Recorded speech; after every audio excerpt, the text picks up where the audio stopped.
ॐ सदाशिवसमारम्भां शङ्कराचार्यमध्यमाम् अस्मदाचार्यपर्यन्तां वन्दे गुरुपरम्परां वसुदेवसुतं देवं कंसचाणूरमर्दनं देवकी परमानन्दं कृष्णं वन्दे जगद्गुरुम्.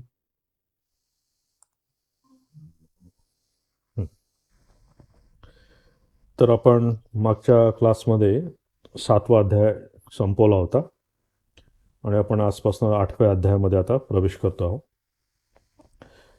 तर यापूर्वी आपण ह्या 7व्या अध्यायामध्ये ईश्वराचं स्वरूप बघितलं होतं. मी तुला सांगितलं होतं की हे जे पुढचे 6 अध्याय आपण जे वाचणार आहोत किंवा अभ्यास करणार आहोत त्यामध्ये ईश्वराचं स्वरूप, साधना आणि ग्रेस ऑफ गॉड याबद्दल बोलणार आहेत. तर 7व्या अध्यायामध्ये आपण ईश्वराचं स्वरूप बघितलं होतं की परा प्रकृती ईश्वराची कशी आहे, प्रकृती कशी आहे, ईश्वर कसा निमित्त कारण आणि उपादान कारण आहे, ह्या सगळ्या गोष्टी आपण 7व्या अध्यायात बघितल्या होत्या. तिथे ईश्वराच्या स्वरूपाबद्दल आपण बोललो. आता या अध्यायामध्ये भगवंत आपल्याला उपासनेबद्दल आपल्याला सांगणार आहे आणि या अध्यायाची सुरुवात 7व्या अध्यायाच्या शेवटच्या 2 श्लोकांपासून होते आहे. म्हणजे तिथे काही काही टर्म्स भगवंतांनी यूज केल्या होत्या, त्याचंच एक्सप्लेनेशन आता ह्या 8व्या अध्यायामध्ये आपल्याला बघायचं आहे. तर 7व्या अध्यायाचे जर आपण 2 शेवटचे श्लोक जर बघितले, जरा मरण मोक्षाय मामाश्रित्य येतंतीये ते ब्रह्म तद्विदु कृष्ण अध्यात्मम कर्मचाखिलम साधिभूतादि दैवम माम साधी यज्ञम च ये विदु प्रयाण काले पिचमाम ते विदुर मुक्तचेतसः. तर इथे 7 प्रश्न आता भगवंताला त्यांनी विचारले आहे. आता म्हणजे पुढच्या अध्यायामध्ये अर्जुन विचारतो आहे की ब्रह्म काय आहे, अध्यात्म काय आहे, कर्म काय आहे, अधियज्ञ काय आहे, अधिभूत काय आहे, अधिदैव काय आहे. हे 6 प्रश्न आहेत. आता हे कसे टेक्निकल प्रश्न आहे. म्हणजे आध्यात्मिक राज्यामध्ये तुम्ही जेव्हा थोडंसं उपनिषद वाचनाला सुरुवात कराल किंवा उपनिषद अभ्यास कराल त्यावेळेस आता जास्त उपयोग होईल.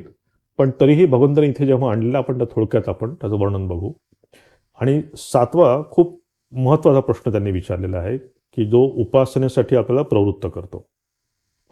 की त्यांनी म्हटलं आहे की प्रयाण काले पिचमाम ते विदुर युक्त चेतस, की असा युक्त चेतस माणूस की जो सिन्सिअर आहे, जो साधक आहे, ज्यांनी सिन्सिअरली आणि त्याचा सेल्फ कंट्रोल पण आहे, स्वतः त्याचा कंट्रोल आहे, असा साधक प्रयाणकाले म्हणजे जेव्हा आपलं शरीर जातं तेव्हा त्यांनी त्या भगवंताच्याबद्दल भगवंताचं नामस्मरण करावं किंवा भगवंताचं स्मरण करावं, त्याचं महत्त्व काय आहे त्याबद्दल प्रश्न विचारला आहे.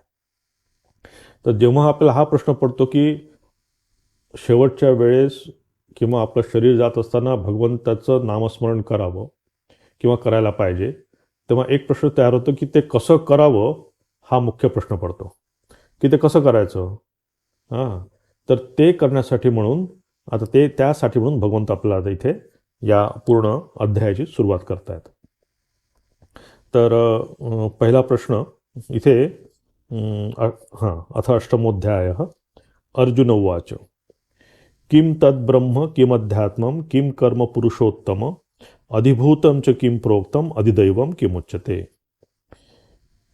हे पुरुषोत्तमा, ज्याचे आपण वर्णन केले ते ब्रह्म काय आहे, अध्यात्म काय आहे, तसेच कर्म काय आहे, अधिभूत नावाने काय सांगितले आहे, अधिदैव कशाला म्हटले जाते हे मला सांगा. म्हणजे इथे प्रश्न केले की याचं मला उत्तर द्या. पुढच्या 2 नंबरचा श्लोक, अधियज्ञ कथम कोत्र देहेस्मिन मधुसूदन प्रयाणकाले च कथम ज्ञेयोसी नियतात. आणि हे मधुसूदना, येथे अधियज्ञ कोण आहे आणि तो या देही कसा आहे, युक्तचित असलेल्या पुरुषाकडून अंतकाळी तुम्ही कशा प्रकारे जाणले जाता ते मला सांगा. आता हे त्यांनी इथे 7 प्रश्न केले.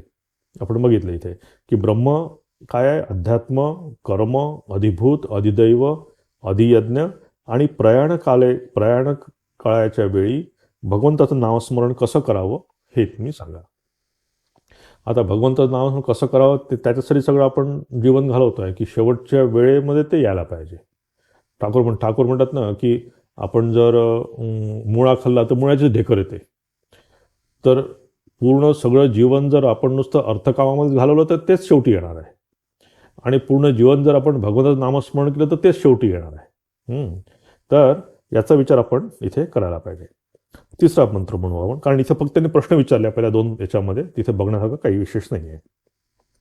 आता इथे भगवंत सांगतायत, श्री भगवान उवाच अक्षरम ब्रह्म परमम स्वभावोध्यात्म उच्चते भूतभावोद्भव करो विसर्ग कर्मसंज्ञितः. आता इथे हे यांनी मधुसूदन वापरलं, खूप सुंदर विशेषण वापरलं आहे. प्रत्येक ठिकाणी विशेषणं पण खूप वापरले छान आहेत. मुंडक उपनिषदामध्ये मधु या शब्दाचा अर्थ होतो कर्म, म्हणजे कर्माला, आपल्या कर्माचा जो नष्ट करणारा असा मधुसूदन. कारण कर्म आहे म्हणूनच आपण पृथ्वीवर आलेलो आहेत, आपल्या कर्मामुळेच आपण इथे आलेलो आहेत. म्हणून जे आपल्या कर्माचा नाश करणारा असा हा मधुसूदन म्हणून तिथे वापरला आहे. तर इथे म्हणतात की ब्रह्म काय आहे, अक्षरम ब्रह्म परमम. म्हणजे हे आता ही ब्रह्म जी आहे ही संकल्पना आपण 7व्या अध्यायामध्ये विस्ताराने बघितली होती. तर ब्रह्म म्हणजे इथे थोडक्यात आपण बघायला पाहिजे की चैतन्य, की जे चैतन्य या पूर्ण सृष्टीमध्ये आहे आणि आपल्यामध्ये पण जे चैतन्य तत्व आहे, ज्याला आपण कॉन्शियसनेस म्हणतो. अक्षर, की क्षर म्हणजे नष्ट होणारं आणि जे कधीच नष्ट होत नाही. म्हणजे हे ईश्वर तत्व जे आहे किंवा हे कॉन्शियस तत्व जे आहे हे कधीच नष्ट होत नाही. म्हणजे आपल्यामधलं पण जे आपलं शरीर जाईल, म्हणजे काही प्रारब्धाप्रमाणे जितके वर्ष आपण जगात तितकं जगल्यानंतर कधी शरीराचा नाश होईल, पण आपल्यामध्ये जे तत्व आहे, जे अक्षर तत्व आहे, जे ब्रह्मतत्व आहे, ते कधीच नष्ट होत नाही. म्हणून जे म्हणतात ते अक्षर ब्रह्म परमम. परमम म्हणजे मोठं, हायेस्ट, की हे तत्व, हे चैतन्य तत्व हे फार हायेस्ट आहे किंवा मोठं आहे. हां, म्हणून ते म्हणतात की इथे अनंत तत्व जे आहे ब्रह्म. तर ब्रह्म काय, पहिला प्रश्न काय होता की ब्रह्म काय आहे, त्यावर उत्तर भगवंत काय देतात, अक्षरम ब्रह्म परम, की ब्रह्म काय आहे की जे नष्ट होत नाही. बाकी या संसारातल्या सगळ्या गोष्टी जाणाऱ्या आहेत. म्हणजे ज्याला आपण हा जड प्रपंच म्हणतो किंवा हे मॅटर म्हणतो, हे सगळं नष्ट होणार आहे. फक्त चैतन्य राहणार आहे. आपल्या शरीरातले आपण शरीराला टिकून ठेवायचा प्रयत्न करतो, आपल्या सगळ्या ह्या अहंकाराला धरून ठेवायचा प्रयत्न करतो, पण एक दिवस सगळं जाणार आहे. हे काहीच राहणारं नाही आहे. राहणारं काय आहे, फक्त चैतन्य. तर इथे भगवंताला सांगायचं आहे की ब्रह्म असं तत्व आहे की जे कधीही नष्ट होत नाही. तर पहिल्या प्रश्न उत्तर इथे मिळालं. मग ते म्हणतात दुसरं काय विचारलं त्यांनी की व्हॉट इज अध्यात्म. अध्यात्म काय आहे, तर इथे भगवंताला स्वभाव अध्यात्म उच्चते. इथे स्वभाव याचा अर्थ आहे की आपल्यामध्ये आता हे ब्रह्मतत्व या सगळ्या सृष्टीमध्ये आहे, पूर्ण विश्वामध्ये ब्रह्मतत्व आहे, चैतन्य. जसं हे विश्वात आहे तसंच माझ्यामध्ये पण आहे. म्हणजे आपल्या पण हृदयामध्ये तो ईश्वर बसलेला आहे. तर हे ब्रह्मतत्व नुसतं बाहेर नसून ते आपल्यामध्ये पण आहे. तर यालाच म्हणतात सार वस्तू काय आहे, आपल्यातली चैतन्य. सार म्हणजे मी सार वस्तू माझ्यातली जर विचारलं तर मी काय दिसायला कसा आहे, मी बोलतो कसा, मी वागतो कसा, ते सारं तत्व नाही आहे, हे बाहेरचं आहे. हे सगळं उधार आहे. आपण कुठल्या इन्स्टिट्यूटमध्ये जॉईन केलं तर तिथे एटिकेट शिकवतात, कसं बघायचं, कसं बोलायचं. हां, ते तुम्हाला आणता येईल. चेहऱ्यावर आपण बरेचसे क्रीम लावले तर चेहरा पण चांगला लखलख करेल, परंतु ते आपलं शरीरातलं सार नाही, मनातलं सार नाही. सार तत्व आपल्यामध्ये आहे, ते आहे चैतन्य तत्व. म्हणून हा जो स्वभाव आहे, आपला स्वतःचा स्वभाव याला म्हणतात इन्नर इसेन्स.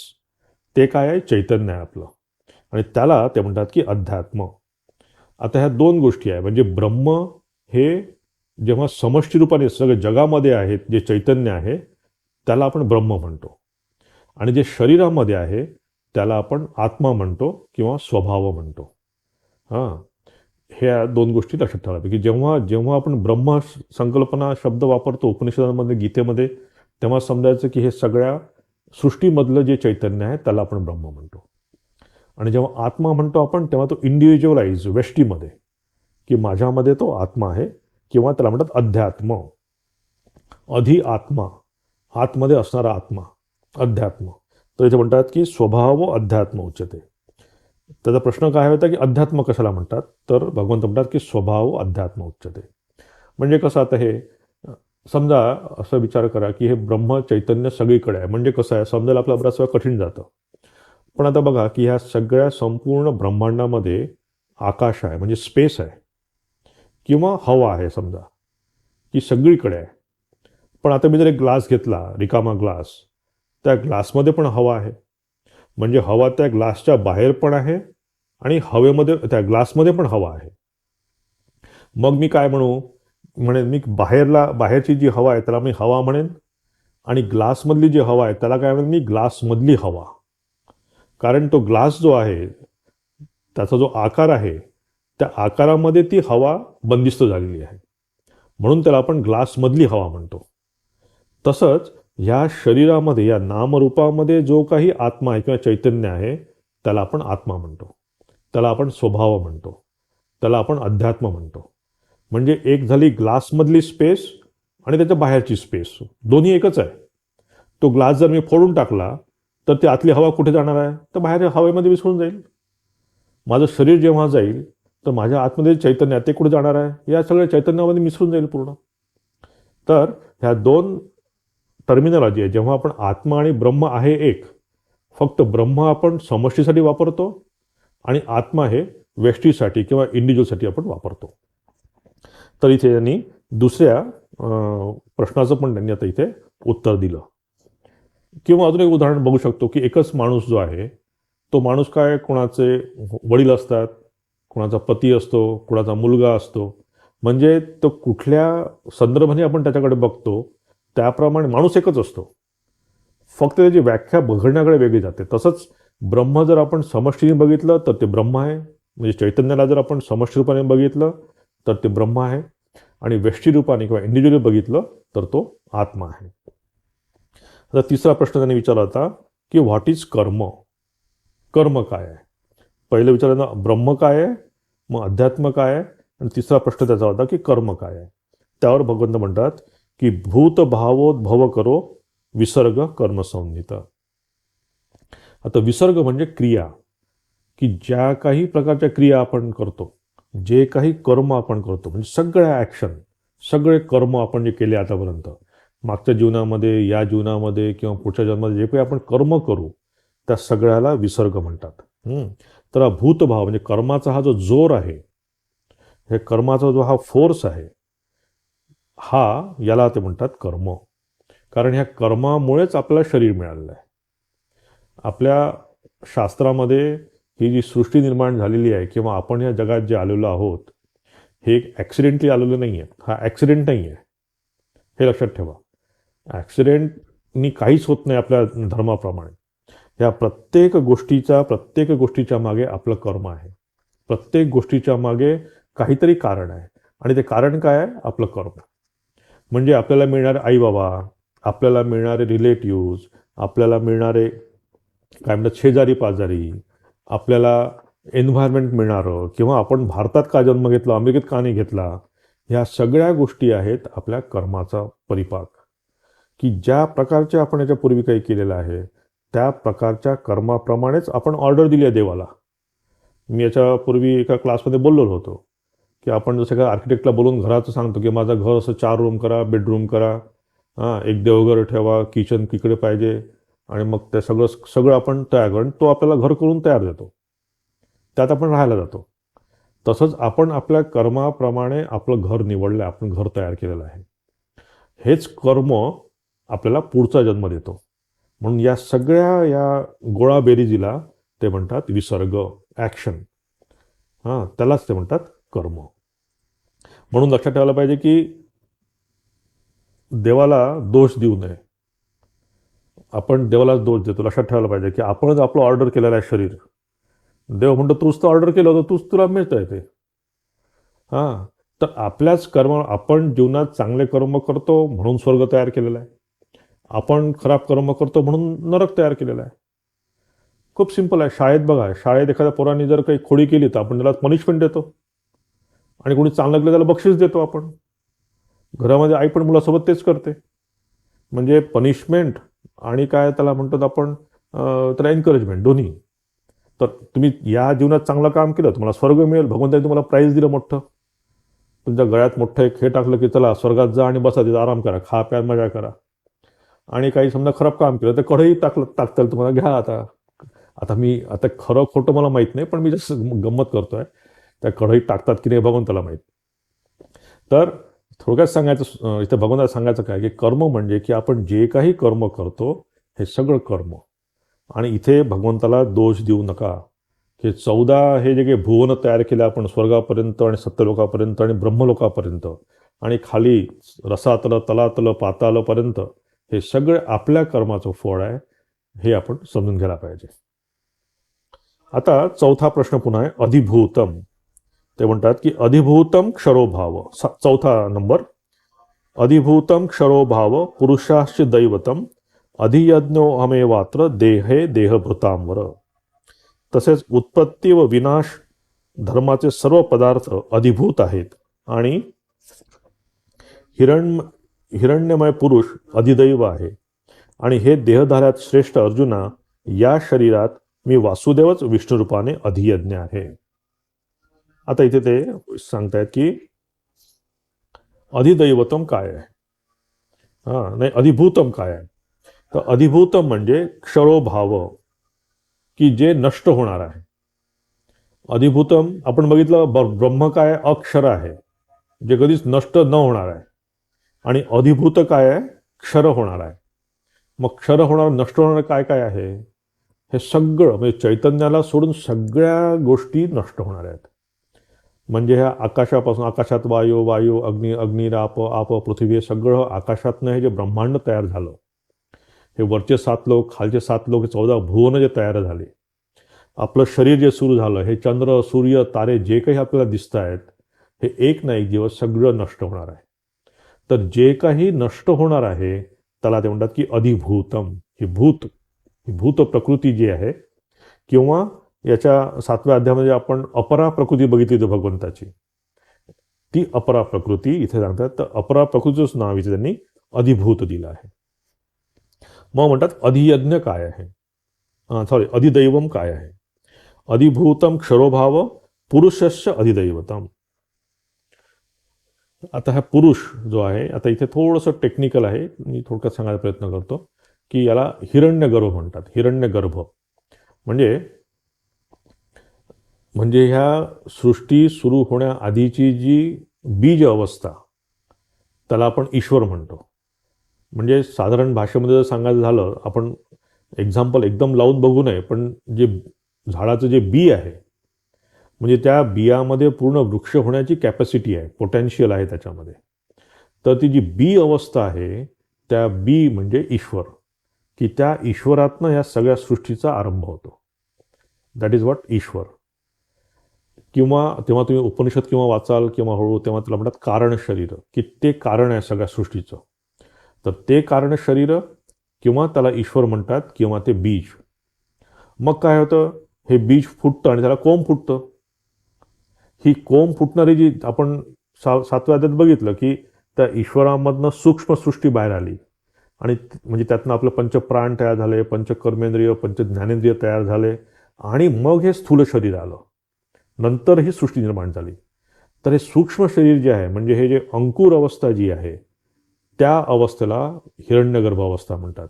की आपले सगळ्यांचे जितके काही लोक आहेत, त्या सगळ्यांचं जे माइंड आहे किंवा मन आहे, त्या मनाची अधिष्ठात्री देवता आहे हिरण्यगर्भ. आपण जर पुराणातल्या गोष्टी ऐकल्या असेल किंवा फोटो बघितला असेल, तर तो भगवान विष्णू झोपलेले आहेत मस्त, आणि त्या भगवान विष्णूंच्या पोटामधनं त्या कमळाच्या फुलामध्ये ब्रह्मा बसलेले आहेत, आणि ब्रह्माने ही पूर्ण सृष्टी केलेली आहे. बघा सगळं किती सांकेतिक आहे. सगळं तुम्ही जर व्यवस्थित जर अभ्यास केला तर सगळं मिळतं. नुसतंच ते काही कल्पना नाही आहे. भगवान विष्णू हे बीज अवस्था म्हणजे झोपल्या, म्हणजे ते शांत आहेत, ते काहीच करणारे नाही आहेत, तेच कारण आहे, बीज आहेत ते. आणि हे ब्रह्मा म्हणजे हिरण्यगर्भ, आणि त्या ब्रह्मामधनं ही पूर्ण सृष्टी निर्माण आलेली आहे. आता इथे पुन्हा कन्फ्यूज व्हायला नको की ब्रह्मा आणि ब्रह्म म्हणजे कॉन्शियसनेस, आणि ब्रह्मा विष्णू महेश मधला ब्रह्म म्हणजे देवता. तर विष्णूंच्या नाभीतनं निघून ब्रह्मा निघालेत, म्हणजेच त्या कारण शरीरातनं किंवा त्या बीज अवस्थेमधनं हिरण्यगर्भ निघाले. त्या हिरण्यगर्भाला इथे ते म्हणतायत की अधिदैवतम, त्यालाच पुरुष इथे म्हटलेलं आहे. म्हणजे कॉन्शियसनेस असोसिएटेड विथ सूक्ष्म शरीर, की जितके काही सूक्ष्म शरीर आहे, म्हणजे माझे, तुमचे किंवा किडा मुंगी जे काही चैतन्य आहे या यातलं, या सगळ्या चैतन्याचं जे समष्टी आहे, त्या समष्टी मन जे आहे, म्हणजे त्या हिरण्यगर्भाला सगळे मन माहिती आहेत सगळे. आणि खरं म्हणजे तोच सगळं हे कॉम्प्युटरमध्ये लोड करतो. आपण काय काय करतो काय नाही.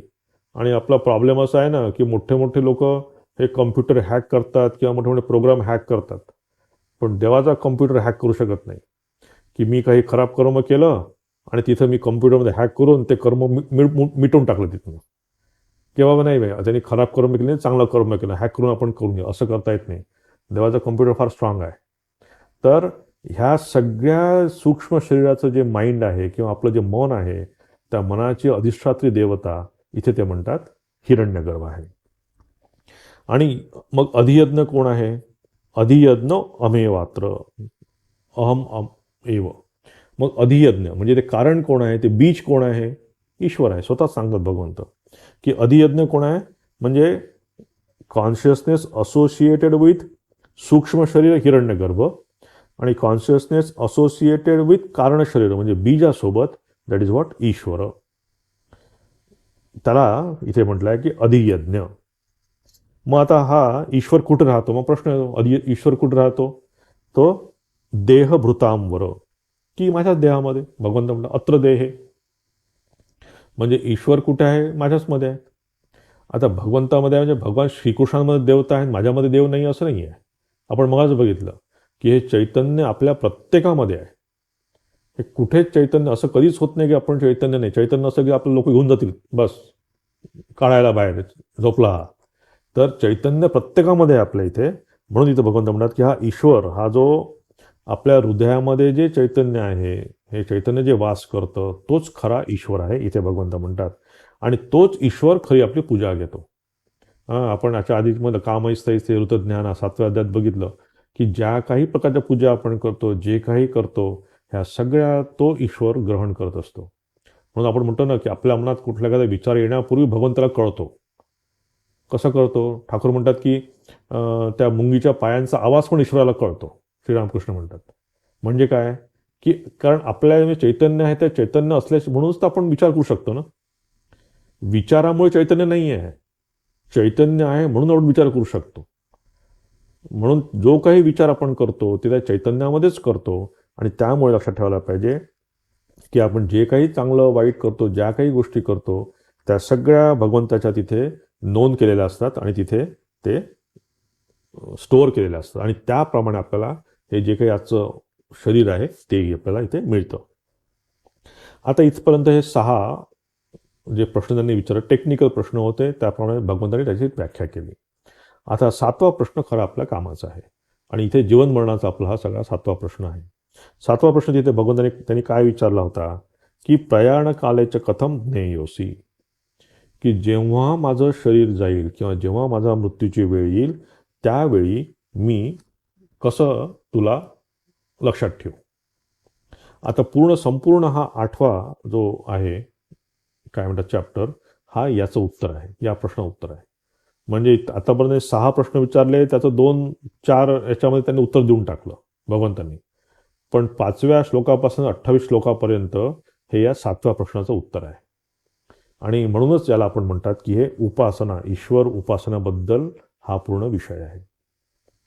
आता इथे ईश्वर उपासना म्हणजे कुठली उपासना? सगुण उपासना. म्हणजे आपण जे आपला काय जो आपण जे सगुण ईश्वराची पूजा करतो, श्रीरामचंद्रांची, भगवान श्रीकृष्णाची, काय सगळ्यांची, तर ज्याची ज्याची आपण पूजा करतो त्या सगळ्या म्हणजे सगुण, ज्यामध्ये गुण आहेत, अशा ईश्वराची आपण पूजा करतो. ईश्वर उपासना, सगुण उपासना, आणि ही खूप महत्त्वाची आहे. याच उपासनेच्या बद्दल भगवंत आता आपल्याला इथे सांगतायत. तर आता ह्या सगुण उपासनामध्ये पण 2 गोष्टी येतात, म्हणजे 2 प्रकार येतात.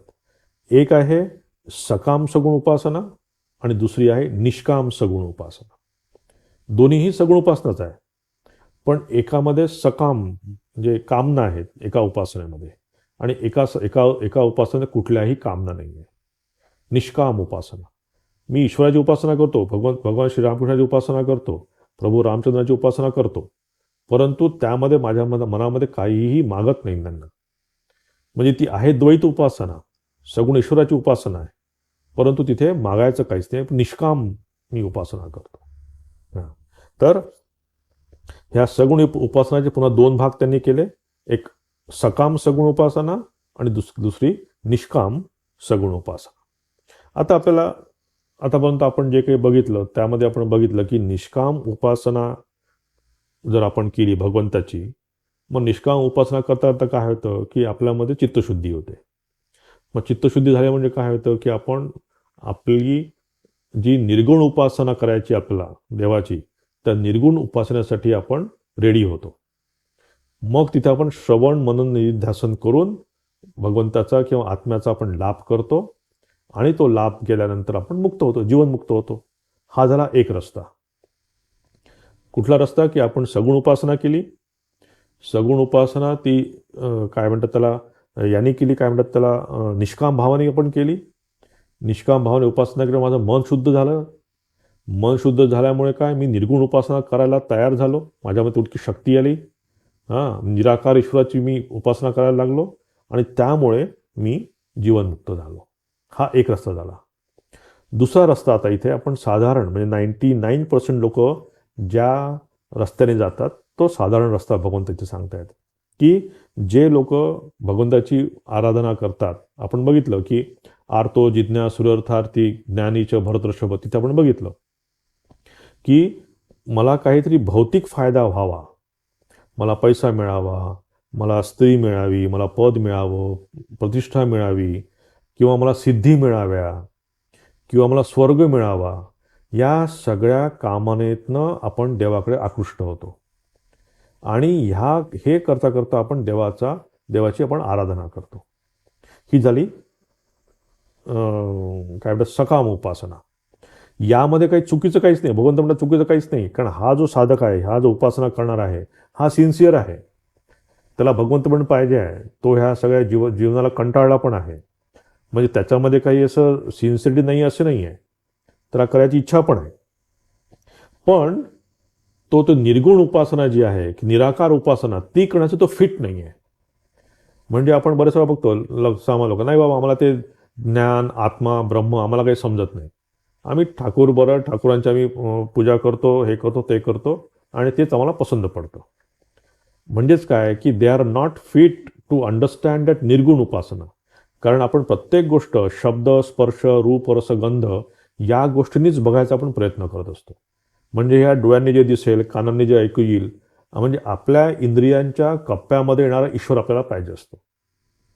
इंद्रियांच्या बाहेरच्या कप्प्यात असणाऱ्या ईश्वराची धारणा आपण करू शकत नाही. आणि त्यात भगवंताला चुकीचं काहीच नाही. भगवंत म्हणतात की ठीक आहे करा तुम्ही, कारण तो साधक नाही आहे फिट त्यासाठी, उपाय नाही त्यासाठी. तुम्ही जर त्याच्यासाठी फिट नसाल तर त्याला काय करणार आहे. त्याच्यासाठी पण पुन्हा आपले कर्म पाहिजे, पुन्हा संस्कार पाहिजे, पुन्हा मागच्या जन्मीचे काही काही त्या संस्कार असायला पाहिजे.